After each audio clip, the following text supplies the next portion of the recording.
جہنم کی آگ ہوتا ہے. یاد رکھیں کہ جیسا کہ یہ جو عید مناتے ہیں محمد صلی اللہ علیہ وسلم کے نام سے، اس کو بولتے کہ مطلب بدعت حسنہ ہے، اچھی بدعت ہے، اس کا سے تو اس کے بارے میں کیا؟ بھائی نے ایک اور سوال کیا کہ نبی اکرم صلی اللہ علیہ وسلم کے نام سے جو لوگ عید مناتے، عید میلاد النبی بولیے اور جو بھی بہرحال الگ الگ مولد نام سے بھی آج کل انگلش وغیرہ میں یار مولد مناتے ہیں، تو اس کی کیا حقیقت ہے؟ جب ان سے کہا جاتا ہے غلط ہے تو وہ کہتے ہیں بدعت حسنہ ہے.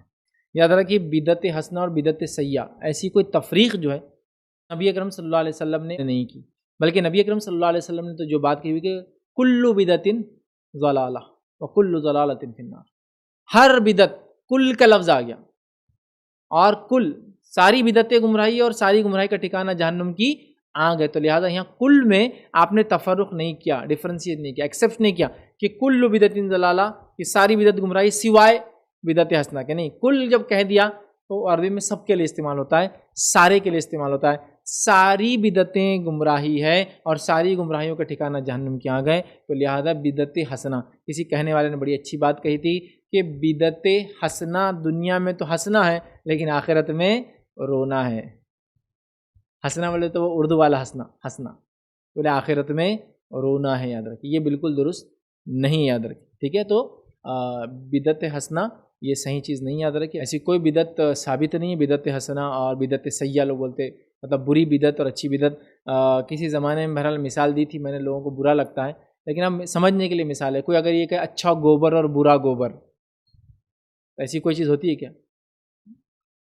گوبر حسنہ اور گوبر سیئہ، گندا گوبر اور اچھا گوبر. گوبر لفظ آ گیا تو سمجھیں، اچھا نالی کا پانی اور برا نالی کا پانی، ہے کوئی ایسی تفریق؟ نالی کا پانی نالی کا پانی رہتا، وہ اچھا اور برا نہیں ہوتا. بوٹل اچھی بری ہو سکتی ہے، اس میں ڈالا جائے وہ پانی اچھا برا نہیں، وہ گندا ہی ہوتا ہے. تو ایسی تفریق ہے یہ بدعت گمراہی ہے. بدعت کرنے والوں کو اللہ کے رسول حوض کوثر سے اپنے سے دور کریں گے، اور آپ بول رہے اچھی بدعت. اچھا وہ اچھی بدعت کرنے والے کا نام کیا رہیں گا؟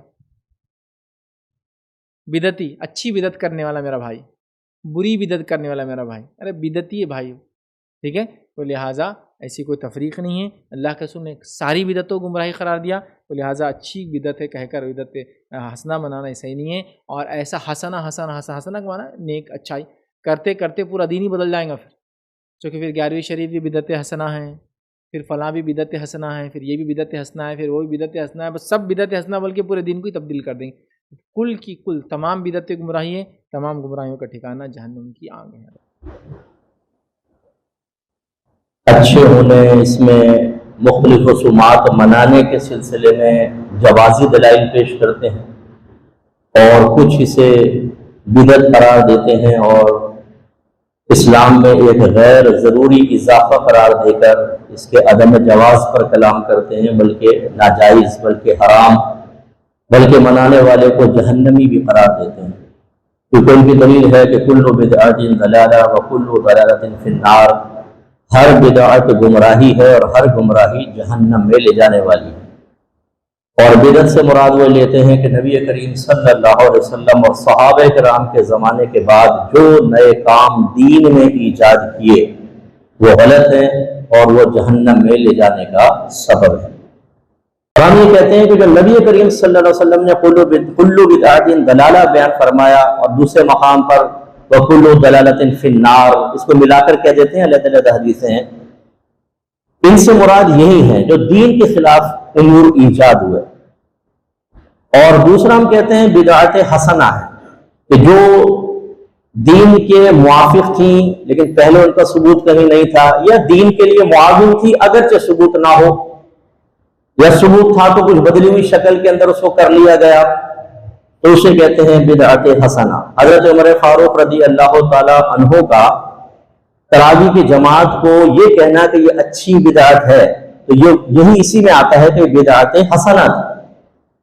اور ایک ہوتی ہے بدعت مباحہ، یعنی نہ گناہ نہ ثواب، اس میں وہ تمام دنیاوی ایجادات آ جائیں گی جن کو ہم استعمال کرتے ہیں. جیسے نبی کریم صلی اللہ علیہ وسلم کی سنت تو اونٹ پہ سفر کرنا ہے، گدھے پہ سفر کرنا ہے، خچر پہ بھی ثابت ہے، نبی کریم جلوہ افروز ہوئے. تو سنن پر عمل کرنے والے کو تو چاہیے کہ اب جدید ٹیکنالوجی سے فائدہ حاصل نہ کرے، گدھے لے کے گھومو، خچروں پہ بیٹھو، اونٹوں پہ بیٹھ کے سفر کرو یا پیدل سفر کرو. 4 طرح کے سفر تھے سرکار. لیکن یہ جدید ایجادات سے فائدہ اٹھانا چونکہ ممنوع نہیں ہے تو ٹھیک ہے، خاص کر سکتے ہیں، نئی نئی چیزیں ایجاد ہو گئی، بریانی کھا رہے ہیں آپ، آئس کریمز کھا رہے ہیں، یہ سرکار کے دور میں تو نہیں تھی، یہ بدعت مباحہ کہلاتی۔ اب اس بات پہ کیا دلیل ہے کہ نبی کریم کے حیات ظاہری کے بعد جو کچھ ایجاد ہوا وہ بدعت ہے؟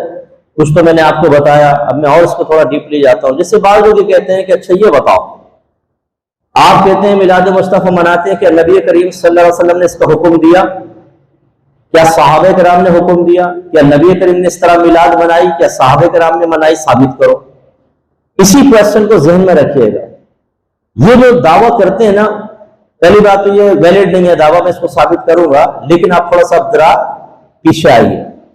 جب مسیلمہ کذاب سے مقابلہ ہوا اور کئی حفاظ صحابہ شہید ہو گئے، تو عمر فاروق رضی اللہ تعالیٰ عنہ صدیق اکبر رضی اللہ تعالیٰ عنہ کے پاس آئے اور کہا کہ آپ قرآن کو جمع فرمائیں، کیونکہ جس تیزی سے حفاظ صحابہ شہید ہو رہے ہیں، اگر اسی تیزی سے آگے بھی معاملہ چلتا رہا تو جو انسانوں پر قرآن کی حفاظت کی ایک ذمہ داری ہے وہ ذمہ داری جاتی رہے گی، حافظ رہیں گے نہیں۔ اور نبی کریم صلی اللہ علیہ وسلم کے دور میں جب قرآن نازل ہوتا تھا تو اس پس منظر کو بھی اپنے ذہن میں رکھیں، ایسا نہیں ہوتا تھا کہ سارے صحابہ جمع ہوتے تھے تب وہ آیات سنائی جاتی تھی، یا جیسی وہ آیات نازل ہوئی لکھوا لی اور کہا کہ ہر صحابی کے پاس پہنچا دو، ایسا نہیں ہوتا تھا۔ سرکار بیٹھے، 6 صحابہ، آیت نازل ہو گئی، سرکار نے ان کے سامنے بیان کر دی، ان 6 نے لکھی ہے، باقی کسی کو نہیں پتا قرآن نازل ہو گیا، وہ چلے گئے۔ اب جو ملاقات ہوئی تو ان کو تو بتا دیا گیا، لیکن جن سے نہیں ہوئی وہ بہت سے ناواقف رہے، جیسے عربی صحابی دور دراز سے سفر کر کے آنے والے، انہیں فوری طور پہ تو اطلاع نہیں ملی، انہیں تو بہت بعد میں ملی۔ ایسے ہی پھر سرکار مزید چند صحابہ کے ساتھ تھے، وہاں آیت نازل ہو گئی، وہ پہلے والے نہیں تھے، کہیں سفر میں ہوئی، کہیں گھر کے اندر ہوئی، اور سرکار نے باہر آ کے بتایا۔ یہ سیدہ عائشہ صدیقہ رضی اللہ تعالیٰ عنہ نے خبر دی مثال کے طور پر امہات المومنین نے۔ تو ہوتا یہ تھا کہ جو صحابہ سنتے تھے وہ اپنے اپنے طور پر اس کو محفوظ کرتے تھے، کوئی درخت کی چھال پر لکھتا، کوئی پتے پہ لکھتا، کوئی اونٹ کی ہڈی پہ لکھتا تھا، کوئی جانوروں کی کھال پر لکھتا تھا، اور وہ محفوظ کر لیتے تھے۔ تو عمر فاروق رضی اللہ تعالیٰ عنہ نے، اب یہ حافظ کیسے ہوئے صحابہ؟ وہ بڑے جستجو رکھتے ہوں گے، تمہارے پاس کوئی آیت ہے وہ بھی لے لی، وہ بھی لے لی، وہ بھی لے لی، پھر اس کو یاد کیا۔ اور یہ میں پہلے بھی وضاحت کر چکا ہوں کہ قرآن کی ترتیب 2 طرح کی ہے، ایک ترتیب نزولی ہے اور ایک ترتیب جمعی ہے۔ ترتیب نزولی تو جس ترتیب سے قرآن نازل ہوا، یہ مختلف اوقات میں نازل ہوتا رہا، جیسے جیسے مصالح ہے، جیسے اللہ تعالیٰ کی حکمت تھی، اور وہ تمام آیات آگے پیچھے کی ہیں۔ وہ تو کفار نے کوئی کام کیا، ان کے خلاف مذمت میں آیت نازل ہوئی ہے، کوئی منافقین نے برا عمل کیا، ان کی مذمت میں آیت نازل ہوئی ہے، تو وہ تو الگ الگ واقعات تھے۔ اور پھر نبی کریم صلی اللہ علیہ وسلم یہ فرماتے تھے، اس سورہ کو اس سورت کے آگے رکھ دینا، اس آیت کو فلاں آیت کے آگے لکھ دو۔ یہ تھی ترتیب جمعی، جو اللہ کی طرف سے الہام ہی تھی، الہامن تھی، یعنی کہ سرکار اپنی مرضی سے کرتے تھے۔ تو اس کا مطلب یہ ہوا کہ اب جب قرآن کو جمع کرنے کا موقع آیا تو ترتیب جمعی کے مطابق ہونا چاہیے تھا، اور اس کے لیے صحابہ کرام کی تمام تر کاوشیں بروئے کار لانی تھی، جس کے پاس جتنا مواد تھا وہ جمع کرے اور دیگر معاملہ۔ لیکن اس پر حضرت صدیق اکبر کا جملہ دیکھیں جو یہی تھا جو آج کل کہا جاتا ہے۔ آپ نے فرمایا کہ عمر میں وہ کام کرو جو اللہ کے نبی نے نہیں کیا۔ اس سے ایک بات نتیجہ نکلا کہ ان کے دور میں بھی نئے کام کی ایجاد کو وہ بدعت سمجھا کرتے تھے اور تعجب سے سمجھتے تھے، اور وہ کہتے تھے کہ جب اللہ کے نبی نے نہیں کیا تو میں کیسے کر سکتا ہوں۔ حضرت عمر فاروق رضی اللہ تعالیٰ عنہ کہتے ہیں میں اصرار کرتا رہا حتیٰ کہ صدیق اکبر بھی مان گئے اور جمع قرآن کا معاملہ ہو گیا۔ اس سے معلوم ہوا کہ یہ نبی کریم نے نہ کیا نہ اس کا حکم دیا، لیکن صحابہ کرام نے ایک اچھے کام میں مصلحت دیکھی، دین کی بقا دیکھی، دین کا فائدہ دیکھا، تو پھر اس کے اوپر جم گئے کہ اللہ کے نبی نے نہیں کیا، حکم نہیں دیا، کوئی بات نہیں، لیکن اگر ہمارے نبی اس دور میں ہوتے تو یقیناً آپ اس کی اجازت دے ہی دیتے، تو آپ نے کر لیا۔ پھر جب صدیق اکبر رضی اللہ تعالی عنہ منکرین زکوٰۃ کے خلاف جہاد کے لیے تیار ہوئے، یہی عمر فاروق آ گئے۔ ایسی کہ آپ ان کے خلاف جہاد کریں گے؟ حالانکہ نبی کریم صلی اللہ علیہ وسلم نے ارشاد فرمایا کہ جس نے ہمارا کلمہ پڑھ لیا، جو ہم میں شامل ہو گیا، اس نے اپنی جان مال عزت و آبرو کو ہم سے محفوظ کر لیا۔ گویا کہ جو کام نبی نے نہیں کیا آپ کر رہے ہیں، نبی کے قول کے خلاف جا رہے ہیں، یہ ایک بدعت ہے۔ حضرت ابوبکر صدیق فرمانے لگے کہ خدا کی قسم، زمانہ سرکار میں اگر کوئی ایک جوتی کا تسمہ بھی بطور زکوٰۃ دیتا تھا اور اب اس کا انکار کرے گا، میں اس کے خلاف جہاد کروں گا۔ حضرت عمر فاروق رضی اللہ تعالیٰ عنہ کہتے ہیں پھر اللہ نے بھی حق کے لیے میرے سینے کو کھول دیا، یعنی میں نے بھی اس کو قبول کیا کہ ہاں یہ کام ہے تو بظاہر بدعت، لیکن اس میں اور کار خیر پوشیدہ ہے کہ اگر اسی طرح لوگوں کو چھوڑ دیا جائے صرف کلمہ گو ہونے کی وجہ سے تو وہ تو دین کا نقشہ بدل دیں گے۔ ایک کی سڑکوں بھی ہوگی، آئندہ لوگ دین کے خلاف چلنے سے روکیں گے۔ گویا کہ ایک بدعت سیئہ ایجاد ہوئی، اس کے لیے ایک بدعت حسنہ ایجاد کی گئی کہ کلمہ گو کے خلاف جہاد کرو اگر وہ ضروریات دین کا انکار کرے، اور ہوا ایسا۔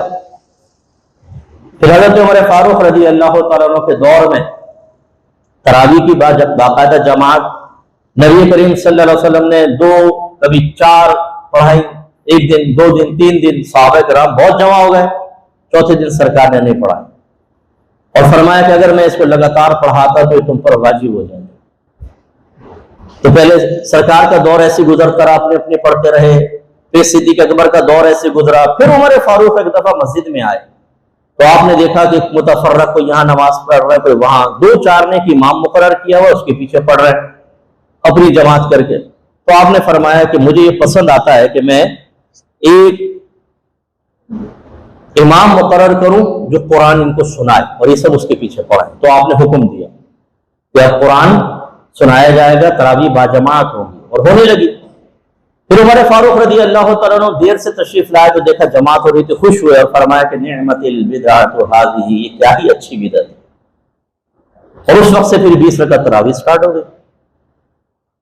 نبی کریم صلی اللہ علیہ وسلم نے عورتوں کو مسجد میں آنے کا حکم دیا، ارشاد فرمایا اللہ کی بندیوں کو مسجد میں آنے سے مت روکو، یعنی وہ آئیں، باجماعت نماز پڑھیں، ہمارے واعظ و نصیحت کو سنیں اور اپنی اصلاح کریں۔ صرف سرکار کا دور ایسے گزرا، صدیق اکبر کا دور گزرا، عمر فاروق کا جب دور آیا کچھ عرصہ تو عورتیں آتی رہی، پھر عمر فاروق رضی اللہ تعالیٰ عنہ نے منع فرمایا، سرکار کی سنت کو روک دیا۔ سب سے بڑی بدعت ہوتی ہے سنت کو روکنا، ایک سرکار کے حکم کا رد کرنا سب سے بڑی بدعت ہے۔